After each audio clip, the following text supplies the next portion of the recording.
Hey everyone, it's me, Thankyou, and we're back to speculate on Breath of the Wild 2. Now last week I put up a bit of a discussion video because I really wanted to see what everyone else was thinking, and you all gave me such brilliant responses, so today I'm going to be responding to some of the points you've all raised.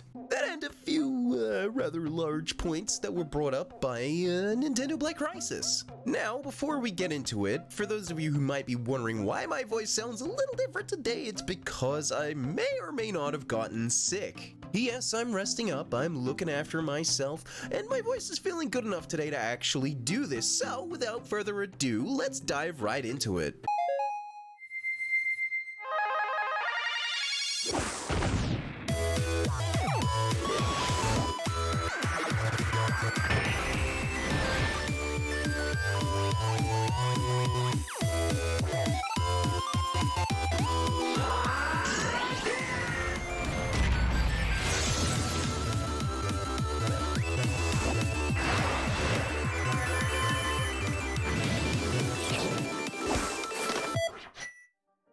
So, cutting right to the chase, we're gonna talk about the giant elephant in the room. That elephant being the post that Nintendo Black Crisis put up 2 days ago. Now, Nintendo Black Crisis has gone on to say that he's not planning on doing an analysis video for those 2 new shots of Breath of the Wild 2 in the Delay teaser, but it's not what the man said, but rather what observation he's made with the post.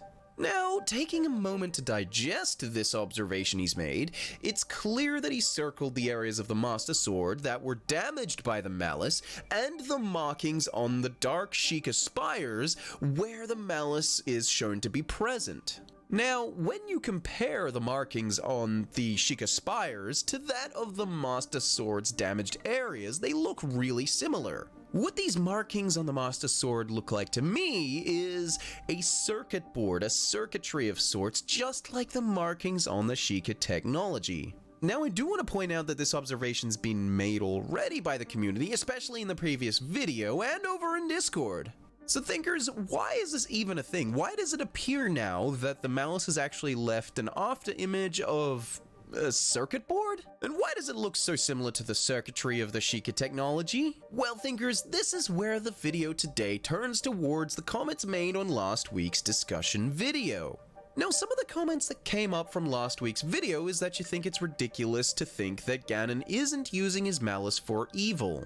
To this I say, yeah, cool, fair enough. No, this is a discussion. We're here to explore. We're here to find out every possibility and just look at it. Other comments came up saying that they liked the video, but it ended up pointing out that this kind of situation needs some sort of an explanation. And it's this, thinkers, it's this that I want to try and seek. An explanation to why the Master Sword is the way it is. Why the malice really did what it did. But more on that stuff in a minute. A lot of you thinkers actually came up with some great ideas that I want to look at. With AFS Studios saying, what if it's not the goddess sword but the one created from Wind Waker? Well, yeah, that's the thing. What if Breath of the Wild's timeline placement ends up being at the end of the adult era somehow? It is possible that the clone Master Sword that was made in Wind Waker could actually be the one that Link is using in Breath of the Wild.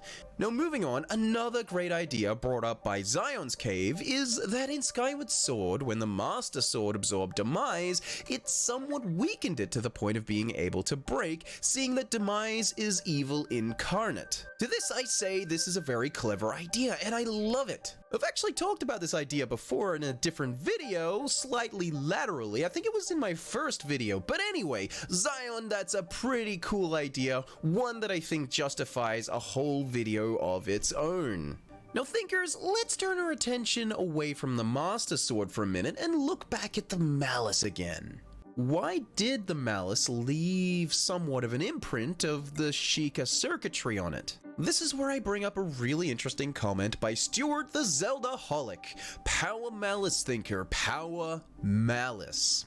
You really got me thinking there for a hot minute, Stuart. Why exactly is malice so compatible with Sheikah technology? How can it take it over so quickly? After all, isn't Sheikah technology powered by sacred energy of the gods? We know that the color blue is associated with the goddess Nehru and her blue flames, and we also know that the Sheikah's technology glows blue. Furthermore, we also can confirm that sacred energy is in fact used in the Sheikah's technology as well. The Sheikah's entire culture personifies wisdom, and when you look at the Yiga, a split-off derivative of the Sheikah, their coloration is red like the colors of power, Din's power. And who do they align with? Ganon, who gets what kind of Triforce piece? The Triforce piece of power. So, now doubling back to why Calamity Ganon could take over the Sheikah's technology so easily, perhaps it goes sort of like this. Perhaps the Sheikah's technology, its circuitry, allows for the channeling of sacred power, Nehru's power, as we can see that it glows blue, but what if it doesn't discriminate between the three gods' powers? Yes, what if, thinkers, Din's power could flow through it as well? If so, then maybe it's possible that the Malice is actually completely compatible with Sheikah technology, because what if the Malice itself isn't actually a product of Ganon himself, but actually something far more ancient, the raw, untamed power of Din?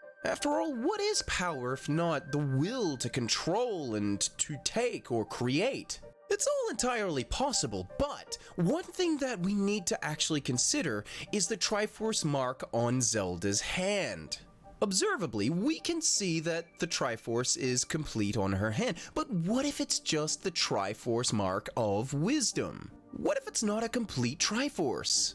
If that's true, then the Triforce of Courage is still yet to manifest within Link, and the Triforce of Power, well, what if it's already still manifested within Ganon? That's all certainly something to think about, and maybe to even posit in the next video, but turning back to the weird-looking markings on the Master Sword that were left over by the Malice's damage to it, what if it's because this is actually a Sheikah-created replica that we saw in Wind Waker? That's a possibility, but what if the markings were there because the Malice is actually Din's power, and it's just leaving an after image burned into it from the place that it left? That's also a possibility, I guess. Either way, I mean, it could just simply be burn markings and we're all just looking into this too much. But thinkers, let me know your thoughts in the comments below, especially given last week's discussion was so much fun. If you liked the video, hit the like button and subscribe for more theories in the future. I'm gonna head out now and get some rest because I'm still sick. Have a big-brained, thonky day and be sure to think safe out there. Bye-bye.